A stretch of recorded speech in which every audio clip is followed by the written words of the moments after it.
పిల్లలుగా మేము మిమ్మల్ని వేరియస్ మినిస్ట్రీస్ ద్వారా ఆరాధించడానికి గ్యాదర్ అయ్యాం. దేవా, ఇప్పటి వరకు పాటలతో, ప్రార్థనతో, సాక్ష్యంతో మిమ్మల్ని ఆరాధించడానికి మీరు కృప చూపినందుకు వందనాలు. అతి శ్రేష్టమైన ప్రభువా, నీ వాక్యాన్ని మేము ధ్యానించడానికి సిద్ధపడుతున్నాం. నీ వాక్యం చేత మా హృదయాలకు మీ సంగతులను నేర్పించి అవి అన్వయించుకోవడానికి మాకు సహాయం చేయమని, మా మనస్సులు ఇక్కడే ఉండడానికి దేవా, మరి అటు ఇటు తిరగకుండా ఇక్కడే మా ఆధీనంలో ఉంచుకుంటూ మీ వాక్యాన్ని మేము వినడానికి మాకు సహాయం చేయమని ఈ సమయాన్ని మీ హస్తాలకి అప్పచెప్తూ యేసుక్రీస్తు నామంలో ప్రార్థిస్తున్నాం తండ్రి, ఆమేన్. ఆదికాండం మనం ఎక్స్పోజిటరీ ప్రీచింగ్ మనం మొదలు పెట్టాం. ఈరోజు 4వ అధ్యాయాన్ని మనం ధ్యానించబోతున్నాం. ఆదికాండం మొదలుపెట్టిన ప్రారంభ ప్రసంగాల్లో బైబిల్ ప్రాథమికంగా మన గురించి కాదు. బైబిల్లో ప్రధానమైన ముఖ్య కథానాయకుడు క్రీస్తు అని నేను చెప్పడం జరిగింది. ఒకవేళ ఆదికాండం నుండి ప్రకటన గ్రంథం వరకు మొత్తం బైబిల్ని 4 ముక్కల్లో చెప్పండి అని చెబితే ఈ విధంగా దాన్ని మనం డివైడ్ చేసి కూడా చాలా చాలా మంది చెప్పుకున్నట్టుగా మనం కూడా చెప్పుకున్నాం. ఏమన్నామంటే సృష్టి, పతనం, విమోచన, నూతన సృష్టి. ఓకే, సృష్టి, పతనం, విమోచన, నూతన సృష్టి. దాంట్లో మొదటి 2 సృష్టి మరియు పతనం, ఈ 2 కూడా మొదటి 3 అధ్యాయాల్లో మనం గత ప్రసంగాల్లో వినేశాం. దేవుడు నిత్యుడు. ఆ నిత్యుడైన దేవుడు ఏ విధంగా మొట్టమొదటిసారిగా సృష్టిని చేశాడు అన్న సంగతిని మనం ఫస్ట్ ప్రసంగాల్లో విన్నాం. ఒక్క నిమిషం, మళ్ళీ నేను టైం ఎక్కువైపోతే కష్టం అవుతుంది కాబట్టి టైం కూడా పెట్టుకుంటాను.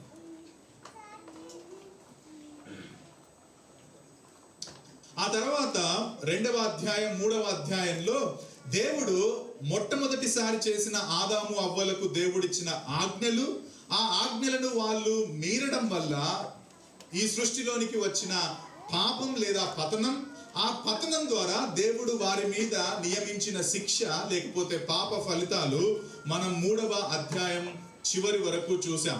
సో ఒక రకంగా సృష్టి, పతనం 3 అధ్యాయాల్లో ముగించబడింది.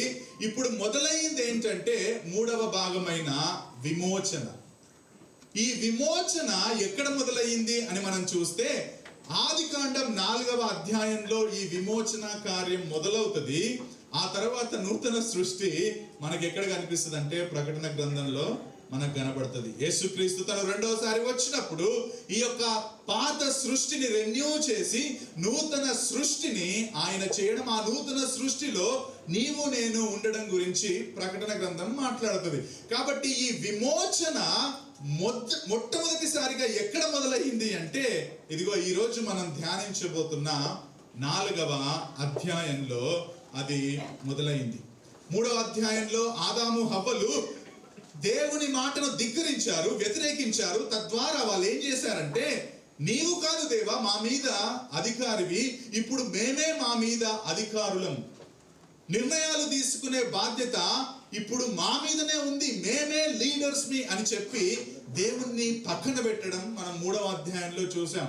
కానీ దేవుడు ఎంత కృప కలిగిన వాడంటే వాళ్ళను రక్షించడానికి, although they rebelled against God in his grace, ఆయన కృపలో ఆయన ఏం చేశాడంటే నేను మిమ్మల్ని రక్షిస్తాను అని వాగ్దానం చేశాడు.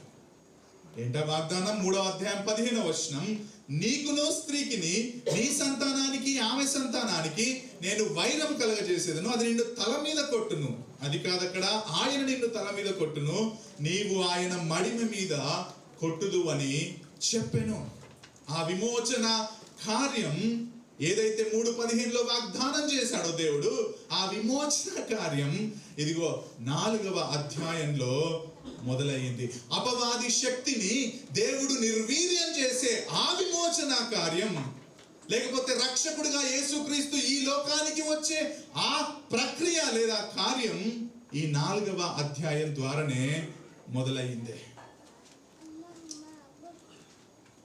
మనం ముందుగానే చూసినట్టుగా మోషే ఇశ్రాయేలీయులకు ఆదికాండాన్ని రాస్తున్నాడు. మనం కాదు, ఒరిజినల్ ఆడియన్స్ మన కోసం రాయట్లేడు. పంచకాండాలు మన కోసం ప్రాథమికంగా మోషే రాయలేడు. ప్రాథమికంగా వాళ్ళు ఐగుప్తు నుంచి బయటికి వచ్చారు. ఇప్పుడు వారికి దేవుడెవరో పరిచయం చేయడానికి, వారితో నిబంధన చేసిన దేవుడి గురించిన గొప్పతనాన్ని, దేవుడు ఏ విధంగా తన ప్రజలను రక్షించాడు, ఏ విధంగా ఇశ్రాయేలీయులను ఒక జనాంగంగా చేశాడు వివరించడానికి మోషే ఇదిగో ఈ ఆదికాండాన్ని రాస్తున్నాడు. ప్రాథమికంగా పాపం ఏ విధంగా ప్రవేశించిందో 3వ అధ్యాయంలో రాశాడు. ఇప్పుడు పాపము ద్వారా ఎటువంటి ఫలితాలు మొదలయ్యాయని చెప్పడానికి కూడా బహుశా 4వ అధ్యాయంలో ఈ సంగతులను దేవుడు మోషే ద్వారా రాయించాడు. 3వ అధ్యాయంలో వాళ్ళు పాపం చేశారు, దేవుని సన్నిధి నుంచి వాళ్ళు వెళ్ళగొట్టబడ్డారు. అది ఏ విధంగా ఇప్పుడు ఫలితాలు చూపిస్తుంది, ఏ విధంగా ఆ ఫలం, పాపం యొక్క ఫలితం మొదలయ్యింది అన్న విషయాలు కూడా మనం 4వ అధ్యాయంలో చూస్తాం. 4వ అధ్యాయం 1వ వచనంలో మోషే ఈ విధంగా రాస్తున్నాడు. ఆదాము తన భార్య అయిన హవ్వను కూడినప్పుడు ఆమె గర్భవతి అయి కయీనును కని యెహోవా దయ వలన నేనొక మనుష్యుని సంపాదించుకున్నాను అనెను. 3:15లో వాళ్ళు పాపం చేసినప్పుడు దేవుడు వాళ్ళకు వాగ్దానం చేశాడు, ఇదిగో నేను నీ సంతానమునకు స్త్రీ సంతానమునకు వైరం కలగజేసేదను. అంటే స్త్రీ నుంచి సంతానం రాబోతున్నాడు, సీడ్ రాబోతున్నాడు. ఆయన ఇదిగో అపవాది శక్తిని నిర్వీర్యం చేయబోతున్నాడు అన్న వాగ్దానం 3:15లో వాళ్ళు విన్నారు. ఇదిగో ఆ 4వ అధ్యాయంలో మొట్టమొదటిసారిగా హవ్వ గర్భం దాల్చినప్పుడు కయీనును కన్నది. బహుశా ఆదాము హవ్వలు దేవుడు 3:15లో చెప్పిన ఆ స్త్రీ సంతానము సీడ్ ఇదిగో కయీనే అని అనుకొని ఉన్నారు కాబోలు. అందుకే ఏమన్నదో తెలుసా అండి, హవ్వ యెహోవా దయ వలన నేను ఒక మనుష్యుణ్ణి సంపాదించుకున్నాను. అక్కడ మనుష్యుడు అన్న పదానికి గ్రీకులో ఇష్ అన్న పదాన్నే 2:22లో ఆదాముకు మోషే వాడతాడు. అందుకే బహుశా హవ్వ అనుకొని ఉండొచ్చు, ఇదిగో కయీను, నా మొదటి సంతానమైన కయీనే ఇప్పుడు రక్షకుడిగా వచ్చాడు. అందుకే ఆ మాట యెహోవా వలన నేనొక ఆ సీడ్ని సంపాదించుకున్నాను అని చాలా చాలా సంతోషంగా పలికినట్టుగా ఆ మాట మనకు మోషే ఇక్కడ రాస్తాడు. ఆ తర్వాత 2వ వచనంలో హేబేలును కనెను. అవ్వ హేబేలును కన్నది, కానీ చూడండి దేర్ ఇస్ నథింగ్ రిటెన్, ఏమీ కూడా రాయబడలేదు. కాబట్టి మోస్ట్ ఆఫ్ ద స్కాలర్స్ ఏమంటారంటే బహుశా హవ్వ అనుకొని ఉంటది, ఆ వాగ్దానం ఇమ్మీడియట్ గా నెరవేరబడబోతుంది. కయీను వచ్చాడు, ఇప్పుడు మా మీద ఉన్న ఆ యొక్క శాపం తొలగించబోతున్నాడు అని బహుశా హవ్వ అనుకొని ఉంటది అని హవ్వ చాలా మంది చెబుతారు. కానీ మనందరికీ తెలుసు, ఈ స్టోరీ అంతా మనకు బాగా తెలుసు. కథ మొత్తం ఇక్కడే పూర్తిగా ట్విస్ట్ అయిపోతుంది. కథ మొత్తం అడ్డం తిరుగుతుంది. ఏ విధంగా తిరుగుతుంది, ఏమవుతుంది ఆ కథలో, అదంతా మనం ఈరోజు చూసే ప్రయత్నం చేద్దాం. మొదటిగా కయీను ఏం పని చేస్తున్నాడంటే తన తండ్రి లాగానే, ఆదాము లాగానే భూమిని సేద్యపరిచే పని చేస్తున్నాడు. ఆ తర్వాత పుట్టిన హేబేలు, చాలా మంది ఏమంటారంటే కయీను అండ్ హేబేలు కవల పిల్లలని కూడా అంటారు. ఓకే, కయీను ఫస్ట్ వచ్చాడు, హేబేలు తర్వాత వచ్చాడు. కొందరేమో కయీను హేబేలు తర్వాత పుట్టాడంటారు. That doesn't matter. బట్ హేబేలు ఆ తర్వాత గొర్రెల కాపరిగా పనిచేయడం ప్రారంభించాడు. నేను ఈ ప్రారంభంలో ఈ మాటను ఒక కథ అడ్డం తిరిగింది అని చెప్పాను, కానీ ఇది కల్పిత కథ కాదు. ఓకే, ఇది నిజంగా జరిగిన, దేవుడు రాయించిన కథ. మనకు వెనకాలకు తిరిగి చూసుకోవడానికి దేవుడు రాయించిన యథార్థమైన సంఘటన కథ మాత్రమే గాని ఇదేదో కల్పిత కథ కాదు. సో ఆదాము హవ్వలకు మొదటి సంతానంగా కయీను పుట్టాడు, ఆ తర్వాత హేబేలు పుట్టారు. ఈ తర్వాత ఏం జరిగిందో ఇప్పుడు నేను 3 పాయింట్స్ గా మీకు చెప్పే ప్రయత్నం చేస్తాను. మొట్టమొదటిది ఏంటంటే కయీను హేబేలుల అర్పణలు దేవుని ప్రతిస్పందన. కయీను హేబేలుల అర్పణలు దేవుని ప్రతిస్పందన. వాళ్ళిద్దరూ పని చేస్తున్నారు. ఒక రోజు ఏం చేశారంటే దేవుని దగ్గరికి అర్పణ తీసుకొచ్చారు. కయీను ఏ విధంగా అర్పించాడు? 4వ అధ్యాయం 3వ వచనం, దయచేసి మీ బైబిల్లో చూస్తా ఉండండి. 4వ అధ్యాయం 3వ వచనం ఏ విధంగా ఉంది? కొంతకాలమైన తర్వాత కయీను పొలము పంటలో కొంత యెహోవాకు అర్పణగా తెచ్చెను.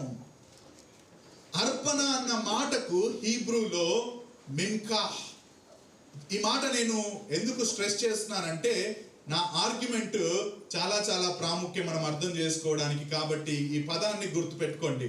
యెహోవాకు అర్పణగా మిన్కాగా కయీను కొంతకాలమైన తర్వాత పొలంలో కొంత దాన్ని దేవుని దగ్గరికి తీసుకొచ్చాడు. ఆ తర్వాత మీరు సంఖ్యాకాండం చదివితే, నంబర్స్ చదివితే, ఎందుకంటే అది లా ఇచ్చాడు దేవుడు, ధర్మశాస్త్రం ఇచ్చాడు. లాలో ఈ మాట తర్వాత రాయబడింది. ఎవరికి రాయబడింది అంటే ఇశ్రాయేలీయులకు రాయబడింది. ఏమని రాయబడింది? సంఖ్యాకాండం 18:13లో ఈ విధంగా రాయబడ్డది. వారు తమ దేశపు పంటలన్నిటిలో యెహోవాకు తెచ్చు ప్రథమ ఫలములు మిన్కా. యెహోవాకు ఇశ్రాయేలీయులు ప్రథమ ఫలాన్ని అర్పణగా మిన్కాగా తేవాలి అని చెప్పి ధర్మశాస్త్రంలో దేవుడు ఆ తర్వాత 18వ అధ్యాయంలో రాయించాడు. అర్థమవుతుంది కదా? సో వీళ్ళు కూడా ఏం చేశారంటే, కయీను ఏం చేశాడంటే ఆ ప్రథమ ఫలముగా ఆ అర్పణను దేవుని యొద్దకు మిన్కా తెచ్చాడు అని మనం ఇక్కడ చూస్తాం. ఆ తర్వాత హేబేలు దగ్గరికి వద్దాం. హేబేలు ఏం తెచ్చాడు? 4వ అధ్యాయం 4వ వచనం. హేబేలు కూడా తన మందలో తొలిచూలున పుట్టిన వాటిలో క్రొవ్విన వాటిని కొన్ని తెచ్చాడు. ఫ్యాట్ పోర్షన్స్ అని ఉంది ఇంగ్లీష్లో. ఫ్యాట్ పోర్షన్స్, కొవ్విన వాటిని ఆయన దేవుని దగ్గరికి తెచ్చాడు. వాళ్ళు ఎక్కడికి తెచ్చారో మనకు బైబిల్లో రాయబడలేదు. ఆ తర్వాత జనరల్ గా దేవునికి ఏదైనా అర్పించాలంటే ఒక బలిపీఠం కట్టి బలిపీఠం మీద దాన్ని పెడితే దేవుడు పైనుండి అగ్నిని కురిపించి దాన్ని అంగీకరించేవాడు. అది ఒక సూచనగా ఆ తర్వాత మనకు తెలుస్తుంది బైబిల్లో చదివితే. కానీ ఆ రోజు ఆదాము హవ్వలు ఎక్కడికి తెచ్చారో తెలియదు, కానీ అది మాత్రం వాళ్ళు దేవుని దగ్గరికి తెచ్చారు అన్నది బైబిల్లో చాలా చాలా క్లియర్ గా మనకు రాయబడింది. ఆ తర్వాత మనం చూస్తే దేవుడు కయీను అర్పణను అంగీకరించలేడు, హేబేలు అర్పణను అంగీకరించాడు. బహుశా మనకు తెలియదు, బహుశా ఆ తర్వాత రాయించినట్లుగా ఆ రోజు కూడా దేవుడు పైనుండి అగ్నిని కుమ్మరించి దాన్ని కాల్చి దాన్ని పరిమళ సువాసనగా లేకపోతే ఆఘ్రానించినట్టుగా అంగీకరించినట్టుగా చేసి ఉండొచ్చు, మనకు తెలియదు. మొత్తానికైతే కయీను యొక్క అర్పణను దేవుడు లక్ష్య పెట్టలేదు, హేబేలు యొక్క అర్పణను దేవుడు లక్ష్య పెట్టాడు అని మనం ఇక్కడ చూస్తాం. ఇక్కడ జాగ్రత్తగా వినండి, ఇక్కడ క్రైస్తవ్యంలో చాలా విభిన్నమైన అభిప్రాయాలు ఉన్నాయి. దీని మీద పెద్ద పెద్ద డిబేట్లు కూడా జరుగుతూ ఉన్నాయి. ఎక్కడ దేవుడు ఎందుకు హేబేలు యొక్క అర్పణను అంగీకరించాడు, కయీను యొక్క అర్పణను ఎందుకు లక్ష్య పెట్టలేదు?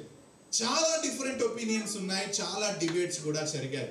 నేను కేవలం 2 ప్రాముఖ్యమైన విషయాలు నేను మీకు ప్రజెంట్ చేసే ప్రయత్నం చేస్తాను. మొట్టమొదటిది ఏంటంటే, కొందరు అన్నారు హేబేలు ఫ్యాట్ పోర్షన్స్ తెచ్చాడు, అంటే యానిమల్స్ ని కిల్ చేసి ఆ యానిమల్ లో ఉన్న బెస్ట్ పార్ట్ ఫ్యాట్ పోర్షన్స్ ని తీసుకొచ్చాడు, కొవ్విన వాటిని తీసుకొచ్చాడు. కానీ కయీను ఏం చేశాడంటే తన పంట పొలంలో కొంత మాత్రమే అర్పించాడు. సో కొందరు అన్నారు ఈయన చాలా బెస్ట్ ఇచ్చాడు అండ్ ఎక్కువ ఇచ్చాడు, ఎవరు? హేబేలు. ఈయననేమో సింపుల్ గా ఇచ్చాడు అండ్ వెరీ లెస్ ఇచ్చాడు, కొంత మాత్రమే ఇచ్చాడు అని అక్కడ చాలా మంది కొందరు అన్నారు. కానీ కిడ్నర్, ఆయన one of the old testament scholar, Kidner అనే ఓల్డ్ టెస్టిమెంట్ స్కాలర్ ఏమన్నాడంటే, వాళ్ళిద్దరూ అర్పించింది, జాగ్రత్తగా వినండి, వాళ్ళిద్దరూ అర్పించింది ట్రిబ్యూట్ ఆఫరింగ్ అని అంటారట.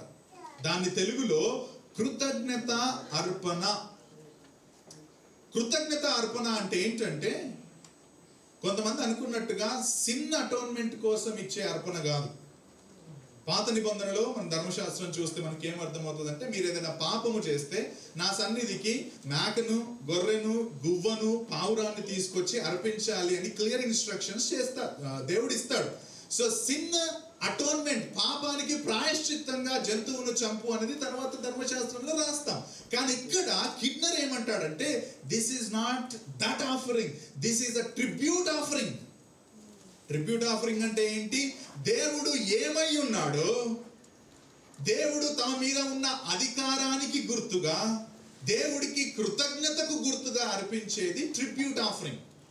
కాబట్టి వీళ్ళు ట్రిబ్యూట్ ఆఫరింగ్ గా దాన్ని అర్పించారు. తక్కువ చేశారు ఎక్కువ ఇచ్చారు అన్నది ఇక్కడ పాయింట్ కాదు అనేది కిడ్నర్ యొక్క ఆర్గ్యుమెంట్. అర్థమవుతుంది కదా నా మాట? ఎందుకంటే అదే పదం మిన్ఖా అన్న పదాన్ని వేరే ఎక్కడెక్కడ వాడారని చూస్తే దాదాపుగా ప్రతిసారి అది ట్రిబ్యూట్ ఆఫరింగ్ గానే రాయబడింది. ఫర్ ఎగ్జాంపుల్ 1వ సమూయేలు రాసుకోండి, మీరు తర్వాత చూడొచ్చు. 1 Samuel చాప్టర్ 10 verse 27లో 1వ సమూయేలు 10వ అధ్యాయం 27లో సౌలు రాజైతాడు. దేవుడు సౌలును అనాయింట్ చేస్తాడు. ఆ తర్వాత సౌలు రాజైపోతాడు. కానీ సౌలును అందరూ యాక్సెప్ట్ చేయరు. సౌలును యాక్సెప్ట్ చేయకుండా రిజెక్ట్ చేసే వాళ్ళు కూడా కొంతమంది ఉంటారు. వాళ్ళ గురించి ఏమని రాశాడంటే ఇక్కడ, సౌలు రాజయ్యాక పనికి మాలిన వారు కొందరు ఈ మనుష్యుడు అంటే సౌలు మనలను ఎలాగూ రక్షింపగలడని చెప్పుకొనుచు అతనిని నిర్లక్ష్యం చేసి అతనికి కానుకలు తీసుకొని రాకుండా అతడు చెవిటివాడైనట్టు ఊరకుండెను. అక్కడ కానుకలు అన్న మాట మిన్కా. అర్థమవుతుంది కదా? సో ఆయన దగ్గరికి కానుకలు తీసుకురావాలంటే జంతువులను చంపి కానుకలు తీసుకురారు కదా. అర్థమవుతుంది కదా? కాబట్టి ఆ మిన్కా అన్న పదానికి ప్రాథమికంగా జంతువులను కోసి సిన్ అటోన్మెంట్ కి అర్పించినట్టుగా కాదు, కానీ అధికారిగా ఎవరినైనా నియమించబడినప్పుడు కృతజ్ఞతగా తీసుకొచ్చే అర్పణగా దాన్ని అర్థం చేసుకోవాలి అని చాలా మంది చెబుతారు. ఇది కొంతమంది. ఇంకొందరు అన్నారు, దేవుడు హేబేలు యొక్క అర్పణను లక్ష్య పెట్టాడు, కయీను యొక్క అర్పణను లక్ష్య పెట్టలేదు. ఎందుకంటే హేబేలు జంతువును చంపి రక్తం చిందించి దేవుడు ఉద్దేశించిన విధంగా అర్పించాడు. మనం ఆదికాండం 3వ అధ్యాయంలో కూడా చూసాం. ఆదాము అవ్వలు పాపం చేసిన తర్వాత వాళ్ళ మీద శిక్ష విధించిన తర్వాత దేవుడే వాళ్ళకు నగ్నంగా ఉన్నారు వాళ్ళు. ఆ తర్వాత దేవుడు ఏం చేశాడు, వాళ్ళకు చొక్కాయిలు, జంతు చర్మం మనకు లేదు కానీ చర్మపు చొక్కాయిలను చేయించాడు. కాబట్టి కొంతమంది అక్కడ ఏమన్నారంటే, ఆ రోజే ఎప్పుడైతే దేవుడు జంతువును అక్కడ చంపి వాళ్ళకు చొక్కాయిలను చేశాడో అదే రోజు యేసుక్రీస్తు బలికి సూచనగా దేవుడు రక్తాన్ని అక్కడ చిందించాడు అని చాలా మంది చెప్పారు. కానీ నేను మీకు చెప్పాను, స్క్రిప్చర్ ఇస్ సైలెంట్. మనం అలా అనుకోవడానికి అవకాశం ఉంది. కొంతమంది ఉంది, కొంతమంది లేదు.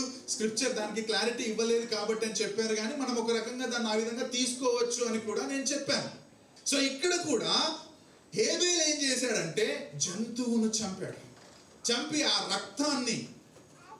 ఆ రక్తము యేసుక్రీస్తు ప్రభు రక్షకుడికి సూచగా ఒక రకంగా పూర్తిగా అర్థం కాకపోయినా ఆయన ఆ విధంగా తీసుకొచ్చాడని కూడా చాలా మంది అన్నారు. ఎలా అన్నారంటే, అసలు వాళ్ళకు అలా అర్పించాలని ఎవరు నేర్పుంటారు? వాళ్ళకు సడన్ గా యురేకా అని ఐడియా వచ్చిండదు కదా. సో ఆదాము హవ్వలు డెఫినెట్ గా తమ పిల్లలకు దేవుని గురించి చెప్పుంటారు. ఆ దేవునికి మనం అర్పించాలని వాళ్ళు చిన్నగా ఉన్నప్పుడు వీళ్ళు అర్పించి ఉంటారు, అది చూసుంటారు, లేకపోతే వీళ్ళు ఆదాము హవ్వలు వారికి చెప్పుంటారు. కాబట్టి హేబేలు దాన్ని తూచా తప్పకుండా జంతు బలిని చేసి ఆ రక్తాన్ని చిందించి ఆ విధంగా చేశాడు. వేరాజ్ కయీను దాన్ని నెగ్లెక్ట్ చేశాడు, కయీను దాన్ని పక్కన పెట్టేశాడు అని చెప్పి ఇంకా కొంతమంది అంటారు. సరే, మనం రెండింటినీ తీసుకుందామండి. ఓకే, సో వాళ్ళు తప్ప వీళ్ళు తప్ప ఆర్గ్యుమెంట్ మనకొద్దు. వి టేక్ 2, ఈ 2 ఒపీనియన్స్ ని కూడా మనం తీసుకుందాం.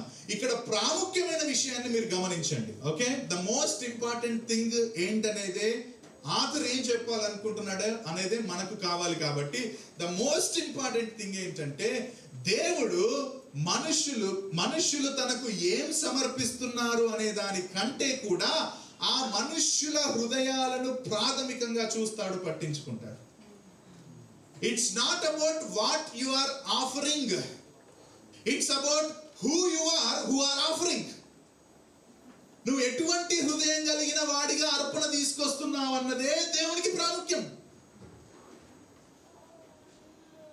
సో దేవుడు వాళ్ళు తెచ్చింది ఒక రకంగా లక్ష్య పెట్టాడే అనుకుందాం, కానీ ఆ లక్ష్య పెట్టడానికి ముందుగా దేవుడు ఏం చేస్తాడంటే వాళ్ళ హృదయాలను చూస్తాడండి. వాళ్ళ హృదయం కనుక ఒకవేళ చెడుతనం ఉంటే ఆ చెడుతనంతో నువ్వు అర్పణ చేస్తే దేవుడికి ఏమన్నా okay, thank you so much for offering the best fat portions అని అంగీకరిస్తాడా దాన్ని?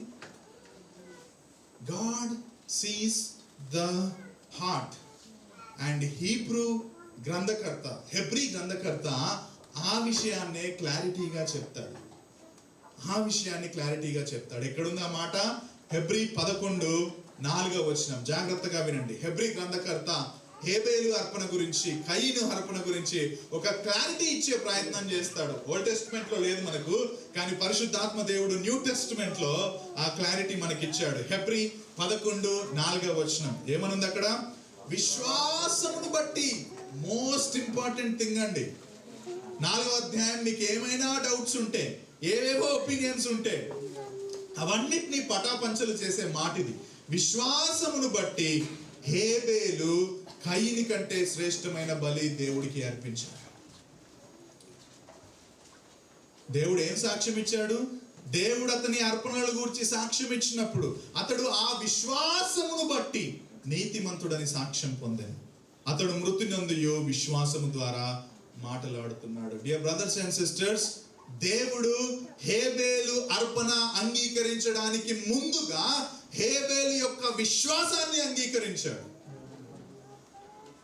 ఆ విశ్వాసముతో అర్పణ తీసుకొచ్చాడు కాబట్టి ఆ విశ్వాసాన్ని బట్టి అర్పణను అంగీకరించాడు. కానీ ఆయన అర్పించిన దాన్ని బట్టి ఆయన అంగీకరించలేదు. It's all about the faith in his heart. ఆయన హృదయంలో ఉన్న ఫెయిత్. బహుశా ఈ విధంగా అనుకోవచ్చు, ఇక్కడ విశ్వాసమును బట్టి ఆయన అంగీకరించాడంటే మరి కయీను ఏ విధంగా అంగీకరించుంటాడంటే విశ్వాసం లేకుండా అంగీకరించి ఉండాలి, అర్పించి ఉండాలి. ఏదో నామకార్థంగా రిలీజియస్ గా తీసుకురమ్మన్నారు కాబట్టి తీసుకొని వచ్చి ఉండాలి. మనం ఇంకా క్లారిటీగా తెలుస్తుంది, హృదయంలో గర్వంతో తీసుకొచ్చాడు కయీను, విశ్వాసంతో తీసుకురాలే. ప్రైడ్ఫుల్ హార్ట్ తో అర్పణ తీసుకొస్తాడు. ఏదైనా సరే దేవుడు మా అమ్మ నాన్న అర్పించమన్నారు, తీసుకొని అర్పిస్తా అన్న ఒక రకమైన నెగ్లిజెంట్ హార్ట్ తో ఆయన అర్పణ తీసుకొచ్చాడు. వేరాజ్ హేబేలు విశ్వాసముతో ఆయన తీసుకొని వచ్చాడు. అందుకే కయీను గురించి కూడా న్యూ టెస్టిమెంట్ లో ఒక మాట రాయబడింది. ఏమని రాయబడింది? 1 John 3:11 and 12. 1వ యోహాను 3:11-12 వచనాలు. 1వ యోహాను 3:11-12లో యోహాను భక్తుడు రాస్తున్నాడు, మనము ఒకరినొకడు ప్రేమించాలనేది మొదటి నుండి మీరు వినిన వర్తమానమే కదా. మీరు ఒకరినొకరు ప్రేమించుకోవాలనేది మొదటి నుండి మీరు విన్న శుభవార్తే కదా అని చెప్పి, మనము కయీను వంటి వారమై ఉండరాదు. We should not be like Cain. ఎందుకంట వాడు దుష్టుని సంబంధి అయి, అర్థమవుతుందా అండి? వాడు దుష్టుని సంబంధి అయి తన సహోదరుని చంపెను. వాడు అతనిని ఎందుకు చంపెను? తన క్రియలు చెడ్డవి, తన సహోదరుని క్రియలు నీతి గలవై ఉండెను గనుకనే కదా. సో ఫ్రమ్ ద బిగినింగ్, ఆది నుండే కయీను హృదయం ఏ విధంగా ఉంది అంటే చెడుతనం కలిగిన వాడిగా ఉంది. మనం అదే ఇస్కరియోతు యూదా విషయంలో కూడా చూస్తాం కదా. ఆది నుండి వాడు దుష్టుడి సంబంధి, అందుకే యేసుక్రీస్తును అప్పచెప్పాడు. అదే విధంగా కయీను కూడా ఫ్రమ్ ద బిగినింగ్ ఏమనుందంటే వాడు దుష్టుని సంబంధి అయి ఉన్నాడు. అందుకే ఆ దుష్ట హృదయంతోనే దేవునికి అర్పణ తీసుకొచ్చాడు. దేవుడు ఆ అర్పణను అంగీకరించలేదు. హేబేలు విశ్వాసముతో, దేవుని యందలి నిజమైన భయభక్తితో, దేవునికి నిజంగా అర్పించాలని కృతజ్ఞతా భావముతో హృదయంలో ఆ అర్పణను తీసుకొచ్చాడు. కాబట్టే దేవుడు హేబేలు యొక్క అర్పణను అంగీకరించాడు. అందుకే దేవునికి మొదట కావాల్సింది అర్పణలు కాదు, మన హృదయాలు. God is looking out for true hearts, not we offer to God. యెషయాలో కూడా ఆ మాట రాస్తాడు. యెషయా భక్తుడు 1వ అధ్యాయం 11వ వచనంలో యెహోవా సెలవిచ్చిన మాట ఇదే, విస్తారమైన మీ బలులు నాకేలా, దహన బలులకు పొట్టేళ్లను బాగుగా మేపిన దూడల కొవ్వును నాకు వెక్కసమాయను. I hate even the fat portions అంటున్నాడు అక్కడ. కోడెల రక్తమందైనను, గొర్రె పిల్లల రక్తమందైనను, మేకపోతుల రక్తమందైనను నాకు ఇష్టము లేదు.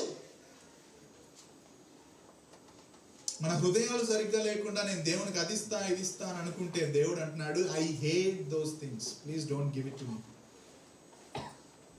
మాథ్యూ హెన్రీ ఈ విధంగా అంటున్నాడు, ప్రతి తరంలో కూడా కయీను వంటి వాళ్ళు కొంతమంది ఉంటారు, హేబేలు వంటి వారు కొంతమంది ఉంటారు.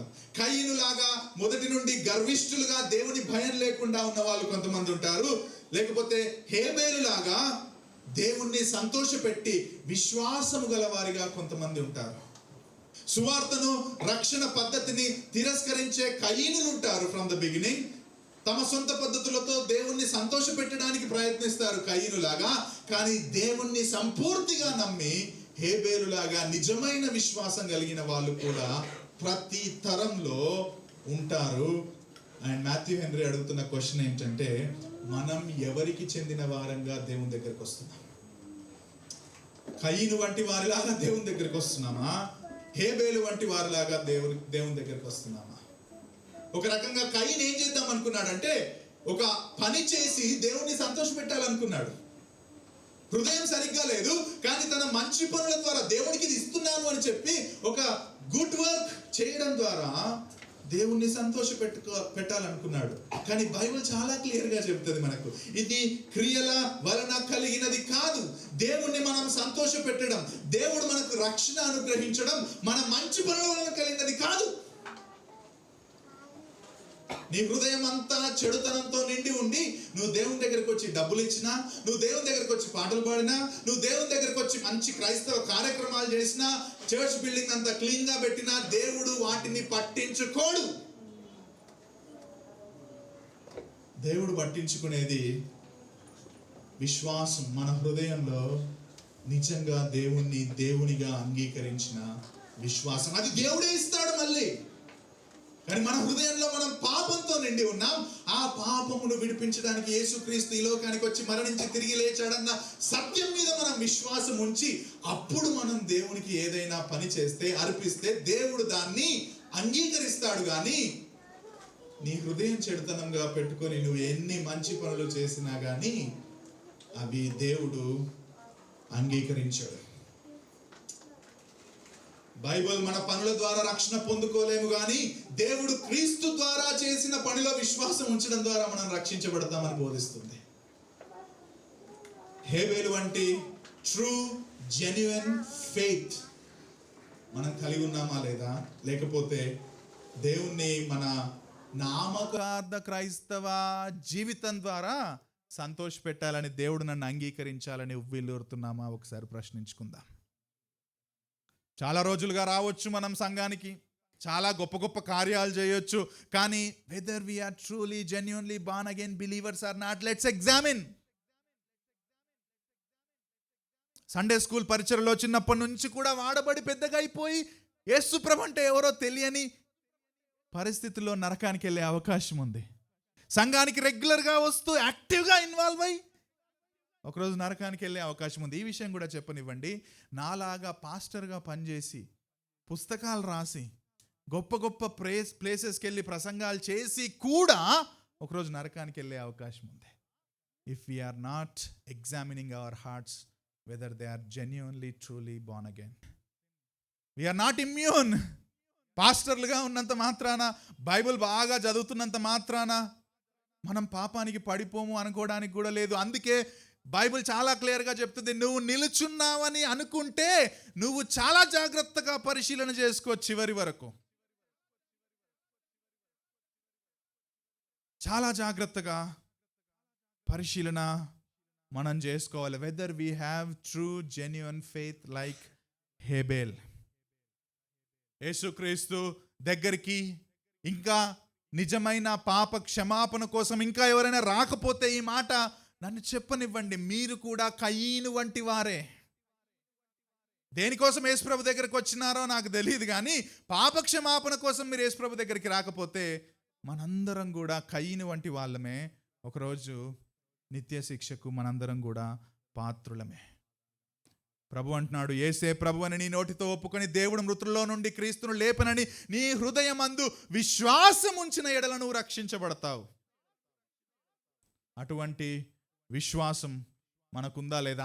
చూడండి, అసలు యాక్చువల్లీ మనకు అబ్రహాము దేవుడు నీతిమంతుడుగా ఎంచును అని 12 అధ్యాయం తర్వాత మనం చూస్తాం. కానీ దానికి ముందు హేబేలు గురించే మాట్లాడుతున్నాడు ఇక్కడ దేవుడు. హెబ్రీ పత్రికలో ఆయన నీతిమంతుడు అని చెప్పేశాడు. ఇదిగో ఆ నీతిమంతుడు ఎవరైతే నిజంగా యేసుక్రీస్తునందు ఒక రకంగా విశ్వాసం ఉంచిన, యేసుక్రీస్తు అన్న పదం హేబేలుకు అర్థం కాకపోవచ్చు, కానీ ఇదిగో ఆ రోజు దేవుడు విమోచకుణ్ణి తీసుకొని రాబోతున్నాడని ఆ సత్యం మీద ఆయన బహుశా విశ్వాసం ఉంచాడు. ఆయన్ని దేవుడు ఆ రోజే నీతిమంతుడు అని ప్రకటించేశాడు.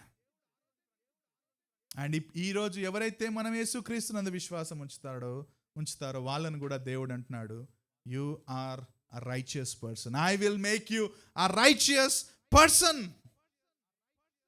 ఒకవేళ మనం రక్షించబడితే, ఈ మాట జాగ్రత్తగా వినండి, మనం ఎటువంటి విశ్వాసం కలిగి ఉండాలో తెలుసా అండి? హేబేలు వంటి విశ్వాసం కలిగి ఉండాలి. ఎటువంటి విశ్వాసం కలిగి ఉన్నాడు? బెస్ట్ ఇచ్చాడు దేవుడికి. పూర్తిగా థ్యాంక్ఫుల్నెస్తో దేవునికి ద బెస్ట్ ఇచ్చాడు. మనకు నూతన నిబంధనలో ఏమి ఇవ్వమని చెప్పిందండి? ఫ్యాట్ పోర్షన్స్ ఇవ్వమని చెప్పిందా?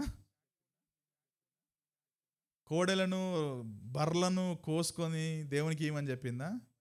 ఏం చెప్పాడు యేసుక్రీస్తు ప్రభు మనకు నూతన నిబంధనలో? రోమా పత్రిక 12:1, కాబట్టి సహోదరులారా, పరిశుద్ధమును దేవునికి అనుకూలమునైన సజీవయాగముగా మీ శరీరాలను సమర్పించుకొనుడి. Your entire life belongs to God who died on the cross. నువ్వు ఏం తీసుకొస్తావు దేవుడికి, నువ్వు ఎంత డబ్బు ఇస్తావు అనేది ప్రాముఖ్యం కాదు దేవుడికి. God is now looking at your heart and నీ ఎంటైర్ బీయింగ్తో దేవుణ్ణి ఆరాధించాలి. నీ ఎంటైర్ బీయింగ్తో దేవునికి నిన్ను నువ్వు సమర్పించుకోవాలి. నీ మనీ కాదు ప్రాథమికంగా దేవుడికి కావాల్సింది. ఏం కావాలో తెలుసా? నువ్వు కావాలా. అదేదో ఆయనకు లేకయి కూడా కాదు, అరే నాకు చాలా తక్కువ ఉంది, కొంచెం నువ్వు నాకు వస్తే, అట్లా కాదు. దేవుడికి నువ్వు కావాలి అంటే మనకు కావాలి దేవుడు ప్రాథమికంగా, దేవుడికి మనం కాదు.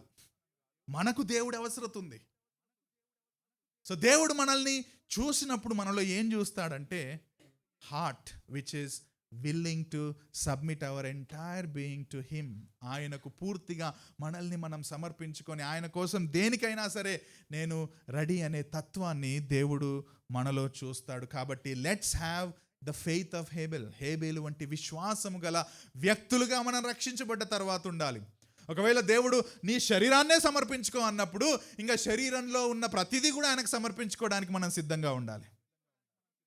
Your energy, your money and your time. మనకు డివోషన్ చేసుకోవడానికి టైం ఉండదు, బైబిల్ స్టడీకి రావడానికి టైం ఉండదు, దేవుని విషయాలు నేర్చుకోవడానికి టైం ఉండదు. మన పనులు మనం చేసుకుంటూనే, ఈ మాట వినండి జాగ్రత్తగా, మన పనులు మనం చేసుకుంటూనే, మన పని కూడా దేవునికి ఆరాధన, మన పని కూడా, మన సమయం కూడా దేవునికి మనం అర్పించడమే. అదేవిధంగా మన ఎంటైర్ లైఫ్ని దేవుడికి ఆఫరింగ్గా ఇవ్వడానికి మనం అటువంటి దృక్పథంతో జీవించాలి. అప్పుడు దేవుడు అంగీకరిస్తాడు. లక్ష్య పెట్టకుండా దొబ్బేయాడు. ఒకవేళ కయీనులాగా ఆయన మన ఫెయిత్ని, ఆ ఫెయిత్తో మనం ఇచ్చే ప్రతిదాన్ని దేవుడు యాక్సెప్ట్ చేస్తాడు. అటువంటి విశ్వాసం మనం కలిగి ఉండాలి. రెండవ పాయింట్ కయీను పాపం, దేవుని కృప. కయీను పాపం, దేవుని కృప. ఎప్పుడైతే దేవుడు కయీను యొక్క అర్పణను లక్ష్య పెట్టలేదో కయీను గారికి చాలా చాలా కోపం వచ్చేసింది. 4వ అధ్యాయం 5వ వచనం, కయీనుకు మిక్కిలి కోపము వచ్చింది. మామూలు కోపం కూడా కాదు, చాలా సివియర్ కోపం వచ్చింది. మిక్కిలి కోపము వచ్చి ముఖము చిన్నబుచ్చుకొనగా, ముఖం చిన్నబుచ్చుకోవడం అంటే ఏంటంటే అక్కడ తలెత్తుకొని చూసి, అంటే నేను మంచి పని చేశాను అని చెప్పి తలెత్తుకునే ధైర్యం లేకపోవడం ఒక రకంగా. సో కోపం వచ్చింది, ముఖాన్ని చిన్నబుచ్చుకున్నాడు. అసలు అక్కడ అడగాల్సింది ఏంటంటే, దేవా నువ్వు నన్ను ఎందుకు అంగీకరించలేదు? కానీ అడగలేదు. సేమ్ వాళ్ళ తల్లిదండ్రుల్లాగానే ఈయన కూడా ఏం చేశాడంట, చాలా కోపంతో ముఖాన్ని చిన్నబుచ్చుకున్నాడు. ఒక రకంగా ఈఎస్వి కామెంటరీలో ఈ విధంగా రాశారు, ఒక రకంగా ఆదాము హవ్వల్లాగే ఏది మంచిది ఏది కాదు అనే నిర్ణయం కయీనే తీసుకున్నాడు. దేవుడు ఏది అంగీకరించాలి, దేవుడు ఏది అంగీకరించకూడదు అనేది దేవుడు నిర్ణయిస్తాడు అన్న సత్యాన్ని పక్కన పెట్టి కయీన్ ఇప్పుడు ఏమంటున్నాడంటే, నా అర్పణను తప్పకుండా అంగీకరించాలి అనే తత్వాన్ని ప్రదర్శించాడు. అందుకే కోపంతో ముఖాన్ని చిన్నబుచ్చుకున్నాడు. అప్పుడు దేవుడు అన్నాడు, కయీను, నీకు ఎందుకయ్యా అంత కోపం? ముఖం ఎందుకు అంత చిన్నబుచ్చుకున్నావు? ఒకవేళ నువ్వు మంచి పని చేస్తే తలెత్తుకోవా? ఒకవేళ నువ్వు if you believe that you have done a good work, అరే ఓపెన్ తలెత్తుకొని జీవించు.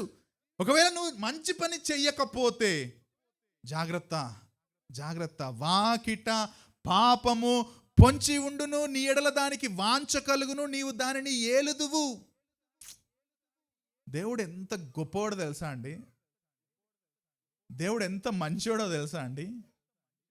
చాలా మంచోడు. ఆ రోజు అక్కడనే కయీన్ని అంగీకరించుకున్నందుకు, దేవుని మీద కోపం పెట్టుకున్నందుకు చంపబడేయచ్చు దేవుడు. నువ్వు నా మీద కోపం పెట్టుకోవడం ఏంటి అసలు? కానీ దేవుడు ఈ టాకింగ్ మాట్లాడుతున్నాడు. మాటలు కూడా సింపుల్గా చెప్పట్లేడు, ఆయన హార్ట్ ఎగ్జామిన్ చేసుకోవడానికి అవకాశం ఇస్తున్నాడు. Look at the questions. నువ్వు సత్క్రియ చేస్తే తలెత్తుకో, ఆలోచించు. నువ్వు సత్క్రియ చేయకపోతే ఇగో పాపం రెడీగా ఉంది, పాపం నిన్ను కోరుకుంటుంది. He can think about it. Is giving a wonderful opportunity to Cain. ఆదాము అవ్వలు పాపం చేసినప్పుడు కూడా దేవుడు ఏమని ప్రశ్నించాడు? నేను తినకూడదని నువ్వు చెప్పిన పండు నువ్వు తిన్నావా? దేవుడికి తెలియదా? వాళ్ళు ఎక్కడున్నారో తెలుసు, ఏం చేశారో తెలుసు, కానీ ఒక అవకాశం ఇస్తున్నాడు. తిన్నావా అని అంటే కనీసం అప్పుడైనా అవును ప్రభువా నేను తిన్నాను, నన్ను క్షమించు అని అనే అవకాశం ఉంది. దాన్ని కూడా ఆదాము హవ్వలు ఎట్లా పక్కన పెట్టారో, ఇన్ ద సేమ్ వే కయీన్తో కూడా దేవుడు అవకాశం ఇచ్చి మాట్లాడాడు.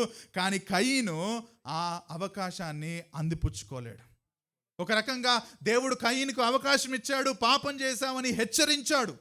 ఆ టైంలో హృదయాన్ని పరీక్షించుకుంటే బాగుండేది. అండ్ ఇంకొక మంచి విషయాన్ని అక్కడ చెప్పాడు. ఒకవేళ నువ్వు చేసింది తప్పైతే ఆ కోపం మంచిది కాదు, పాపం కూడా రెడీ ఉంది, పాపం నిన్ను తీసుకోబోతుంది, జాగ్రత్త. ఎంత మంచి ఆపర్చునిటీ అది ఎగ్జామిన్ చేసుకోవడానికి. నువ్వు పాపాన్ని ఏలాలి, పాపాన్ని అధిగమించాలి. And by the way, sin అన్న పదం బైబిల్లో ఫస్ట్ టైం వాడింది ఇక్కడే. దేవుడు వాడింది ఆ మాట, సిన్. పాపం నిన్ను ఏలుతుంది, పాపం నిన్ను కోరుకుంటుంది అని. సో ఇక్కడ ఏం అర్థమవుతుందో తెలుసా? నేను ఇలా అర్థం చేసుకున్నానండి. దేవుడు కృపగలిగినవాడు, దేవుడు అవకాశం ఇస్తున్నవాడు. దేవుడు ఆ రోజే కయీనుని నశింపజేయడానికి అర్హుడే. కానీ దేవుడు మాటల చేత పాపాన్ని తిరిగి తన హృదయాన్ని ఎగ్జామిన్ చేసుకోవడానికి ఒక అవకాశంగా దేవుడు తన కృపను కుమ్మరిస్తున్నాడండి.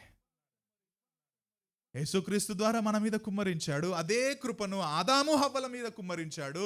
ఆ తర్వాత మొదటి సంతానమైన కయీను మీద కూడా దేవుడు కృపను కుమ్మరించాడు. అయితే తన తల్లిదండ్రుల్లాగే సేమ్ టు సేమ్ దేవుని మాటలను పక్కన పెట్టి హేబేలు దగ్గరికి వెళ్ళి, హేబేలు, why can't you come to the field? ఏదో మంచిగా పిప్పర్మెంట్ ఇచ్చాడో ఏమి ఇచ్చాడో తెలియదు, కానీ పొలానికి వచ్చాయని చెప్పాడు. పొలంలో ఉన్నప్పుడు మంచిగా మాట్లాడి అన్న పిలిచాడని అన్నం నమ్మి వచ్చిన తమ్ముణ్ణి ఆయన మీద పడి చంపేస్తాడు. అది అకస్మాత్తుగా జరిగింది కాదు, వెల్ ప్లాన్డ్ మర్డర్. వెళ్ళాడు, మాట్లాడాడు, పొలానికి రమ్మన్నాడు. పొలానికి ఎందుకు పిలుస్తారంటే, ఓల్డ్ టెస్టిమెంట్ స్కాలర్స్ చెప్పేది ఏంటంటే, అక్కడ ఎవరినైనా దాడి చేస్తే, అక్కడ ఎవరినైనా చంపితే అక్కడ ఎవ్వరూ సాక్ష్యం ఉండరు, ఆ అరుపులు ఎవ్వరికి కూడా వినబడవు. ఆ తర్వాత ధర్మశాస్త్రంలో ఆ తర్వాత అర్థం చేసుకున్నది అది. కాబట్టి ఎవరూ లేని ప్రదేశానికి ఆయన తీసుకెళ్ళాడు, చంపేశాడు. ఎవరిని చంపాడండి? సొంత తమ్ముణ్ణి చంపాడు. You know, that is the result of sin. ఎంత తీవ్రమైన ఫలితాన్ని చూపిస్తుందో చూడండి పాపం. 3లో ఆదాము హవ్వలు చేసిన పాపం ఇదిగో ఈ విధంగా మెల్లమెల్లగా పురివిప్పుకోవడం మనం చూస్తాం. మొట్టమొదటి మర్డర్ 4వ అధ్యాయంలో నరహత్య ప్రారంభం అవ్వడం మనం చూస్తాం. దేవుడేమన్నాడు? యెహోవా మళ్ళీ వచ్చి, నీ తమ్ముడైన హేబేలు ఎక్కడున్నాడు? మళ్ళీ అవకాశం ఇస్తున్నాడు. దేవునికి తెలీదా అండి చంపాడని? తమ్ముని లోపలికి తీసుకెళ్లి చంపాడని దేవునికి తెలీదా? నాకు తెలీదు, ఎక్కడున్నాడు నీ తమ్ముడు అని అడుగుతున్నాడా? God is a omniscient God, he knows everything, but he is giving an opportunity. ఆ కయీను నీ తమ్ముడు ఆయన హేబేల్ ఎక్కడున్నాడనగానే హేబేల్ ఏమనాల్సిందంటే తెలిసిపోయింది ఈయనకి. ఆ ప్రశ్ననే ఎందుకు అడుగుతున్నాడు? తెలిసిపోయింది ఈయనకి. Lord I'm sorry. ఏమన్నాడు? నాకేం తెలుసు. అక్కడ నేను ఎరుగను, నేనేమైనా కావలి వాడినా అని మాత్రం అని ఉండడండి. ఎందుకంటే this is also very important. మన ఏమంటారు అది, body language, right, thank you. నాకు తెలియదు, ఇంతే, నాకేం తెలుసు, నేనేమన్నా వాడి కాయలో ఉన్నా. You know that is pride. అందుకే యోహాను భక్తుడు ముందే చెప్పాడు, వాడు దుష్టుని సంబంధి. దేవుడికి తెలీదా? ఆ భయం లేదు, ఆ గర్వంతో నిండి ఉన్నాడు. కాబట్టే నేనెరుగను, నా తమ్మునికి నేను కావలి వాడనా, కయునికి దేవుని భయం లేదు, దేవుని మీద విశ్వాసం లేదు అని చెప్పడానికి కంప్లీట్ సూచన ఆయన మాటలు అవి. సూపర్ క్లారిటీ కయీనే మనకిస్తాడు. చేసిన పాపం ఒప్పుకోవాల్సింది పోయి అబద్ధం చెప్పాడు, గర్వంగా మాట్లాడాడు, సొంత తమ్ముడికి కావలివాడిగా ఒక రకంగా ఉండాల్సిన వాడే తమ్ముడిని చంపి నేనేమైనా కావలివాడనా అని దేవునికి వ్యతిరేకంగా మాట్లాడేంత దుర్మార్గుడిగా కయీను మనకు కనబడుతున్నాడు. పాపము ఎంత తీవ్రమైన ఫలితాన్ని తీసుకొచ్చింది. సంబంధాలు పోయినాయి, అబద్ధాలు వచ్చినాయి, నరహత్య, జెలసీ, ఎవ్రీథింగ్ స్టార్టెడ్. 3వ అధ్యాయంలో చేసిన పాపం మెల్లమెల్లగా ప్రారంభం, దాని ఫలితాన్ని ప్రారంభం చూపించడం మనం 4వ అధ్యాయంలో చూస్తాం. అప్పుడు దేవుడు అన్నాడు, ఏంటి నువ్వు చేసింది ఏంటి? ఆ మాట అనగానే కయీన్ని చంపి పడేయాల్సింది దేవుడు. అట్లీస్ట్ సెకండ్ టైం కూడా దేవుడు ఆయన్ని చంపడానికి అర్హుడు. నువ్వు ఏంటి అట్లా మాట్లాడుతున్నావు దేవునితో? నువ్వు నేను ఎరుగను, కావలి వాడనా, నాతోటే మాట్లాడుతున్నావు, ఇంత గర్వం ఉంది నీకు అని చంపి పడేయడానికి దేవుడు కంప్లీట్గా అర్హుడు. కానీ మళ్ళీ గాడ్ ఈజ్ స్పీకింగ్ అండి. నువ్వు చేసిన పనేంటి? నీ రక్తం, నీ తమ్ముని రక్తము నేలలో నుండి నాకు మొరపెడుతుంది. ఏం చేశావు నువ్వు? యూనో నేనేమనుకుంటున్నాను తెలుసా, దేవుడు ఆ కన్వర్జేషన్ చేయడంలోనే ఆయన ఎంత కృపగలవాడో మనం అర్థం చేసుకోవచ్చు. He is so patient.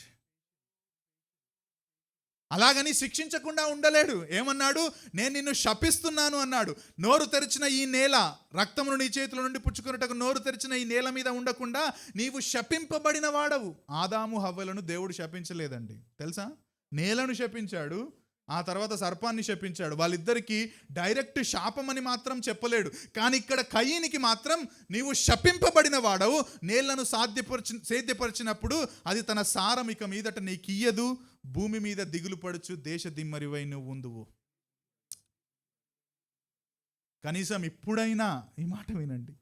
ఆ శిక్ష వేసినాకనైనా I'm sorry lord, I'm sorry lord అన్నా దేవుడు ఒకవేళ కనికరించేవాడేమో. కానీ ఏమన్నాడో తెలుసా? నా శిక్ష చాలా గొప్పది, దేశదిమ్మరిగా ఉంటాను నేను అని చెప్పి ఇంకేమన్నాడు తెలుసా? నన్ను కనుక్కున్నోడు నన్ను చంపేస్తాడు.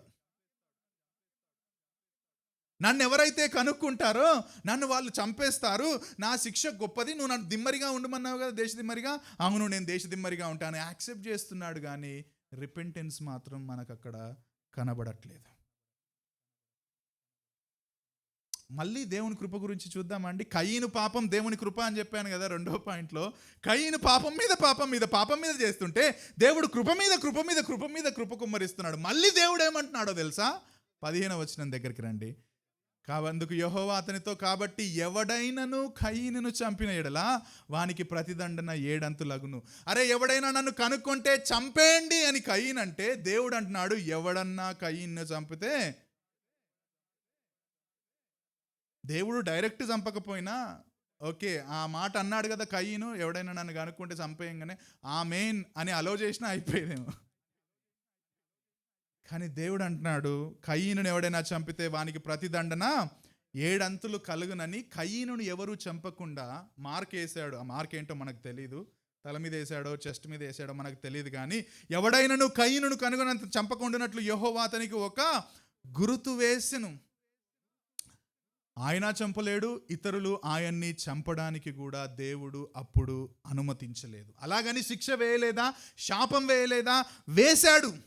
కానీ దేవుడు కయీను మీద స్టిల్ తన జనరల్ గ్రేస్ని, కామన్ గ్రేస్ని కుమ్మరిస్తూనే ఉన్నాడు. ఆయన తన సాధారణ కృపను కుమ్మరించి ఇమ్మీడియట్ జస్టిస్, దేవుడు చాలాసార్లు దాన్ని అంగీకరించడు. Immediate justice. అందుకే నిన్ను ఎవరైనా కొడితే రిటర్న్ ఇమ్మీడియట్గా కొట్టుమని దేవుడు చెప్పడు. ఆ తర్వాత మనకు బైబిల్లో వచ్చిన టీచింగ్ అది, do not take revenge immediately ఎందుకంటే లేటర్ కూడా వెంజియన్స్ ఈజ్ మైన్, ప్రతీకారం తీర్చుకునేవాడని నేను అని చెప్పి దేవుడు ఎస్టాబ్లిష్ చేయబోతున్నాడు. కాబట్టి అదే సూత్రాన్ని దేవుడు ఇక్కడ కూడా తాను పాటించలేదు. He showered his common grace on Cain. దేవుని మీద తన కృపను కుమ్మరించాడు. మనం ఏం నేర్చుకోవచ్చో తెలుసా అండి? మనం పాపం చేస్తాం, రక్షించబడక ముందు చేస్తాం. ఆ పాప క్షమాపణ కోసం దేవుని దగ్గరికి మనం రావాలి. రక్షించబడ్డాక కూడా మనం పాపం చేస్తాం. దేవుడు మనం పాపం చేసినప్పుడు దేవుడు ఏం ఎక్స్పెక్ట్ చేస్తున్నాడో తెలుసా అండి? మనం ఆ పాపాన్ని ఆయన దగ్గర ఒప్పుకోమని ఎక్స్పెక్ట్ చేస్తున్నాడు. కయీనులాగా పాపాన్ని మాటిమాటికి చేసి పాపాన్ని సీరియస్గా తీసుకోకుండా నిర్లక్ష్యం చేసే ధోరణి మనం కలిగి ఉండొద్దు అని దేవుడు చెప్తున్నాడు బైబిల్లో మనకు. ఈ మాట వినండి జాగ్రత్తగా. దేవుడు మనం పాపం చేసినప్పుడు ఆ పాపాన్ని తన దగ్గర ఒప్పుకోమని చెబుతాడు. ఒకవేళ ఒప్పుకోకుండా దాచిపెడితే ఒకరోజు ఆ పాపాన్ని దేవుడే బయట పెడతాడు. అందుకే Bible clearly speaks that repent. యేసుక్రీస్తు ప్రభు పరిచర్యకు రాగానే చెప్పిన మాట ఏంటో తెలుసా? The Kingdom of God is at hand, repent. ఆ తర్వాత ఆయన శిష్యులు మొదటి రోజు నుంచి చెప్పిన మాట ఏంటో తెలుసా? Repent and be baptised. Repentance is very important. మీకు ఒక విషయం చెప్పనివ్వండి, నువ్వు రక్షించబడ్డ తర్వాత కూడా నువ్వు నిజంగా రక్షించబడ్డావా లేదా అన్నదానికి సూచన ఏంటో తెలుసా? Regular repentance. దేవునిలో ఎదుగుతున్నా కొద్దీ ప్రతి చిన్నదాన్ని దేవుడు పాపమని చూపిస్తున్నా కొద్దీ repentance, that is the sign that you are a truly born again Christian. నేను అప్పుడెప్పుడో యేసుప్రభుని అంగీకరించినప్పుడు రిపెంట్ అయ్యాను, అది కాదు. Every day, a day should not go by without repenting, and that is the evidence that you are a truly born again Christian. ప్రతిరోజు కూడా దేవుడు పాపాన్ని మనకు నాలో పాపము లేదని చెప్తే మనం అబద్ధికులమే రక్షించబడ్డ తర్వాత కూడా. స్టీవెన్ కోల్ అంటున్నాడు, పాపం ఎల్లప్పుడూ ఆలోచనతో ప్రారంభమవుతుంది. ఆ ఆలోచన నువ్వు కొనసాగిస్తే ఆ ఆలోచన భావాలకు దారితీస్తుంది. ఆ భావాలు ఆ తర్వాత వర్డ్స్గా మారుతాయి. ఆ తర్వాత వర్డ్స్ కాస్త యాక్షన్స్ అవుతాయి. ఆ యాక్షన్స్ కాస్త తర్వాత హ్యాబిట్స్ అయిపోతాయి. So if you really want to stop sinning, stop at the level of your thoughts. Action దాకా వచ్చి హ్యాబిట్ అయ్యేదాకా కాదు, ఇక్కడే దాన్ని మనం చంపేసేయాలి. అందుకే బైబిల్లో మాట ఉంది, అతిక్రమములు దాచువాడు వర్ధిల్లడు, ఒప్పుకొని విడిచిపెట్టువాడు ఆశీర్వదించబడతాడు. ఆశీర్వదించబడడం అంటే ఇన్ అదర్ వర్డ్స్ దేవుడు అంగీకరిస్తాడు హేబేలులాగా. మీకు విషయం చెప్పనా, ఒప్పుకోవడం, పాపాన్ని విడిచిపెట్టడం దేవుడు మనకిచ్చిన గ్రేటెస్ట్ బ్లెస్సింగ్. అవిశ్వాసులకు అది లేదు. ఏమైనా పాపాలు చేస్తారు, మళ్ళీ చేస్తారు, ఒప్పుకోరు, విడిచిపెట్టరు. విశ్వాసం ఏం చేస్తాడంటే పాపం చేసినా ఒప్పుకుంటాడు, విడిచిపెడతాడు. That is the beautiful gift of God. దేవుడు అవకాశాలనిచ్చి పరిశుద్ధాత్మ ద్వారా మనల్ని ఒప్పింపజేసినప్పుడు ఆయన పాదాల మీద పడి పాపాన్ని ఒప్పుకొని విడిచిపెట్టడానికి ఆయన సహాయం కోసం మనం ప్రార్థన చేయడం, అది మనకు దేవుడిచ్చిన ఆశీర్వాదం. కాబట్టి ప్రతి ప్రయత్నం చేయాలి బ్రదర్స్ అండ్ సిస్టర్స్. కృప మన రామారావు అన్న ప్రార్థన చేస్తూ 3వ పాట తర్వాత అంటున్నాడు, నువ్వెంత మంచి దేవుడవు దేవా అంటున్నాడు. ఎందుకు? ఆయన మంచి దేవుడు. ఆ మంచి దేవుడు మన పాపాలు ఒప్పుకున్నప్పుడు ఆయన సమస్త దుర్నీతి నుండి మనల్ని విడిచిపెడతానని 1 యోహాను 1:9 అన్నాడు. మీరు మీ పాపములను ఒప్పుకొనని ఎడల ఆయన నమ్మదగిన వాడు, నీతిమంతుడు గనక మీ దుర్నీతి నుండి విడిపించబడి నిన్ను క్షమిస్తాడు ఆయన. కానీ ఒకవేళ ఒప్పుకోకపోతే, అతిక్రమములు దాచి పెడితే వర్ధిల్లవు, ఆశీర్వదించబడు, దేవుడు ఒక రకంగా శిక్ష తీసుకొని వస్తాడు. మన దేవుడు మంచి దేవుడు, మనల్ని క్షమిస్తాడు, దగ్గరకు తీసుకుంటాడు, ప్రేమిస్తాడు, మనల్ని హగ్ చేసుకుంటాడు, కిస్ చేసుకుంటాడు, మళ్ళీ మనల్ని పాపం చేయకుండా ప్రోత్సహిస్తాడు ఆయన. డియర్ బ్రదర్స్ అండ్ సిస్టర్స్, మీరు ఏ పాపంలో ఉన్నా సరే రండి యేసు ప్రభు దగ్గరికి. Come to me, I will hug you, I will kiss you, I will forgive you. Don't run away from Jesus, come to Jesus. మూడవ పాయింట్, మొదటి పాయింట్ వాళ్ళు అర్పించిన అర్పణలు దేవుని ప్రతిస్పందన. రెండవ పాయింట్ కయీను పాపం దేవుని కృప. మూడవ పాయింట్ పాపం విస్తరణ దేవుని వాగ్దానం యొక్క కొనసాగింపు. పాపం విస్తరణ దేవుని వాగ్దానం యొక్క కొనసాగింపు. 17 నుంచి 26 వచనాలు, ఆదికాండం 17 నుంచి 26 వచనాలు చూస్తే, ఆ తర్వాత కయీను మళ్ళీ తన భార్యను కూడినప్పుడు ఆమె గర్భవతి అయి హనోకును కనెను. అప్పుడు అతడు ఊరు కట్టించి ఆ కుమారుని పేరును బట్టి హనోక్ అని పేరు పెట్టెను ఆ ఊరికి. ఇక్కడ దయచేసి కయీనికి భార్య ఎట్లొచ్చింది? The most silliest question Christians ask అండి. లేఖనాల్లో మనకు చెప్పట్లేదు. బై ద వే, కయీను భార్య గురించి మోషే మనం ఆలోచించాలని రాయట్లేదు ఆదికాండం. నేను ముందే చెప్పాను, ఆదికాండం లేకపోతే పంచకాండాలు ప్రతి డీటెయిల్ని మనం తెలుసుకోవాలని దేవుడు రాయించలేదు. ఆయన రివీల్ చేసినవి మనం అంగీకరించాలని రాయించాడు అంతే. ఒకవేళ ఎక్కడి నుంచి వచ్చింది అంటే, అరే చెల్లెల్నే చేసుకున్నాడు, లేకపోతే నీసుని ఏమంటారు, అక్క కూతురు లేకపోతే చెల్లెల కూతురుని చేసుకుని ఉంటాడు. అప్పుడు అది పాపముగా లేదు, ఎందుకంటే అవి ప్రారంభ దినాలు, ఇంకా మనుషులు ఎవరు లేరు. ఆ తర్వాత దేవుడు ధర్మశాస్త్రంలో అటువంటివి చేయకూడదు అని రాయించాడు. కానీ ఆనాడు ఇంకెవరు లేరు ప్రజలు. మరి ఇప్పుడు వాళ్ళ అక్క కూతురు ఎట్లొచ్చింది? అక్కేడికి వెళ్ళి వచ్చింది? 5వ అధ్యాయంలో వచ్చింది. వాళ్ళు కేవలం హేబేలు కయీనే కాదు, వాళ్ళకు ఇంకా సంతానం ఉంది అని కూడా 5వ అధ్యాయం 4వ వచనంలో ఉంది. తీసి చూడండి కావలిస్తే. ఆయనకు అనేక కుమారులు కూతుర్లు ఉన్నారు ఆదాము హవ్వలకు. సో బహుశా దాంట్లో ఒక ఆ చెల్లెలి కూతురుని పెళ్లి చేసుకుండొచ్చు, అయ్యుండొచ్చు. ఏముంది దాంట్లో? అవి ప్రారంభ దినాలు, అప్పటికి ఇంకా ఫామ్ కాలేదు. సో ఆయన భార్యను కూడినప్పుడు ఆమె గర్భవతి అయ్యింది, హానోకును కనెను. అప్పుడు ఆయన ఊరు కట్టించాడు. ఇక్కడ మోషే చెప్పదలుచుకున్న ప్రధానమైన పాయింట్ భార్య గురించి కాదు, లేకపోతే ఆ రిలేషన్షిప్ గురించి కాదు. కాబట్టి దయచేసి మనం కూడా అటువంటి అనవసరమైన క్వశ్చన్స్ అడగకుండా దేవుడు ఏది ప్రధాన అంశంగా 4వ అధ్యాయంలో చెబుతున్నాడో దాన్ని మనం కాన్సన్ట్రేట్ చేద్దాం. కిందికి వద్దాం. కయీను ఏం చేశాడంటే ఊరు కట్టించాడంట. అంటే ఊరంటే మనలాగా పెద్ద పెద్దదని కాదు, అక్కడ దే స్టార్టెడ్ లివింగ్. చిన్న ఊరు కట్టించాడు, దానికి తన కొడుకు పేరే హనోక్ అని పెట్టాడు. ఒక రకంగా ఇదిగో ఇండ్లు కట్టడం ప్రారంభమయ్యింది. అప్పటి వరకు లేదు కదా, వాళ్ళను తోట నుంచి వెళ్ళగొట్టాడు, వాళ్ళు దేశదిమ్మరిగా తిరుగుతున్నాడు కయీను. ఆ తర్వాత ఇదంతా జరిగిన తర్వాత కయీను ఊరు, ఆ తర్వాత ఇల్లు కట్టడం, అంటే ప్రజలు మెల్లమెల్లగా కలిసి జీవించడం లాగా ప్రారంభమయ్యింది. అంతేకాదు ఆ 17 నుంచి 26 వచనాలు చూస్తే even the different types of works కూడా మొదలైనట్టుగా మనం చూస్తాం. కయీను ద్వారా జాగ్రత్తగా వినండి, కయీను ద్వారా పుట్టిన తరంలో గల ప్రజల ద్వారా దేవుడు వివిధ వృత్తులను కూడా ప్రారంభించాడు. ఎక్కడుంది? 20వ వచనం చూడండి. 20వ వచనం, ఎవరు? యాబాలు. ఉందా ఆ మాట? యాబాలు ఎవరంటే, ఈ యాబాలు పశువులు గలవాడై గుడారములలో నివసించు వారికి మూల పురుషుడు. సో పశువుల కాపరి, పశువులను ఆ విధంగా చూసుకోవడం ఎక్కడ మొదలైంది? ఇదిగో కయీను తరంలో మొదలైంది. 21వ వచనం, యూబాలు. ఈయనెవరు? సితారాను సానికను వాడుక చేయు వారందరికీ మూల పురుషుడు, మ్యూజిక్. 22వ వచనం, ఎవరు? తుబల్ కాయీను. ఈయనెవరు? పదును గల రాగి పనిముట్లన్నిటినీ ఇనుప పనిముట్లన్నిటినీ చేయువాడు. చూసారా? డిఫరెంట్ వర్క్స్ దేవుడు డిఫరెంట్ పీపుల్ ద్వారా, ఎవరి తరం ద్వారా? కయీను తరం ద్వారా ప్రారంభం చేశాడు. ఒక రకంగా చెప్పనా ఈ మాట ఏంటి? కయీను తరం ద్వారా దేవుడు ఏం చేశాడో తెలుసా?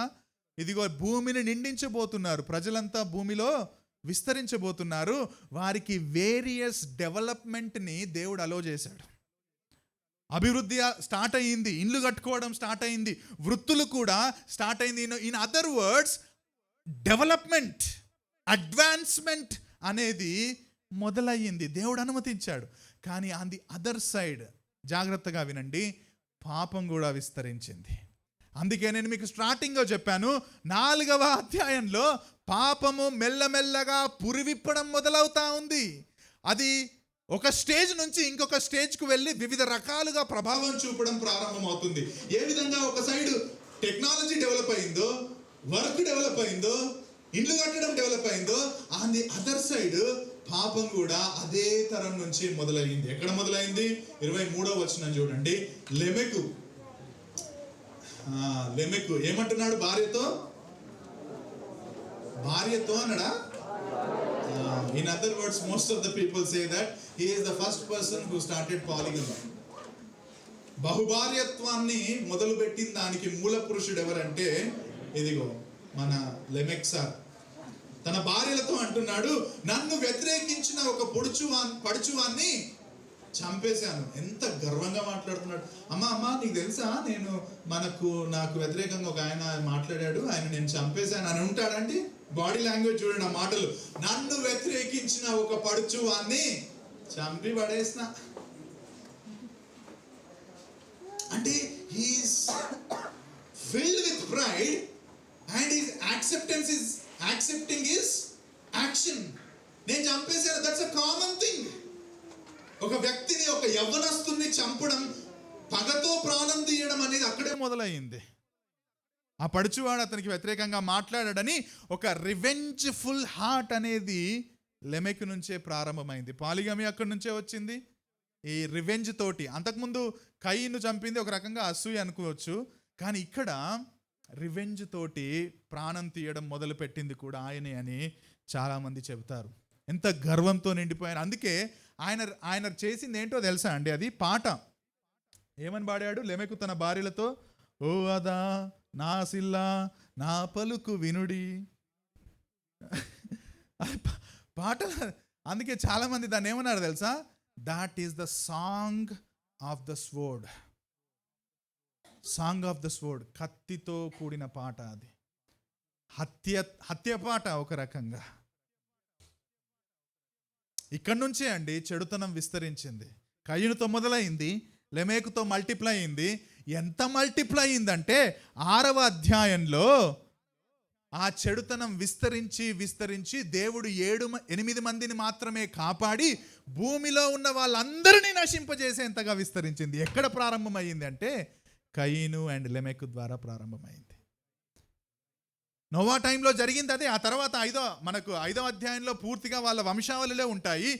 ఏం పెరిగింది అని అంటే ఇక్కడ మొదలైన చెడుతనం, ఇక్కడ మొదలైన పాప ఫలితం విస్తరించి దేవుడు 8 మందిని కాపాడి మిగతా వాళ్ళందరినీ నాశనం చేసి ఆ మాట అంటాడు, నరుల చెడుతనము గొప్పదని నేను చూచాను అని చెప్పి అందరినీ నాశనం చేసేంతగా విస్తరించడానికి పునాది పడ్డది ఎక్కడ అంటే 4వ అధ్యాయంలో.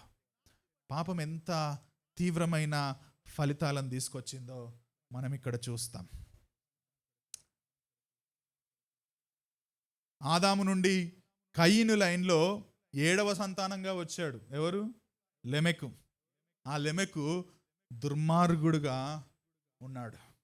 మరి ఇప్పుడు 3:15లో ఆదాము హవ్వ అనుకోవచ్చు కయీను ఇదిగో నా సంతానము, ఈ కయీను ద్వారానే నా శాపమంతా పోతుందని ఆమె బహుశా అనుకొని ఉండొచ్చు.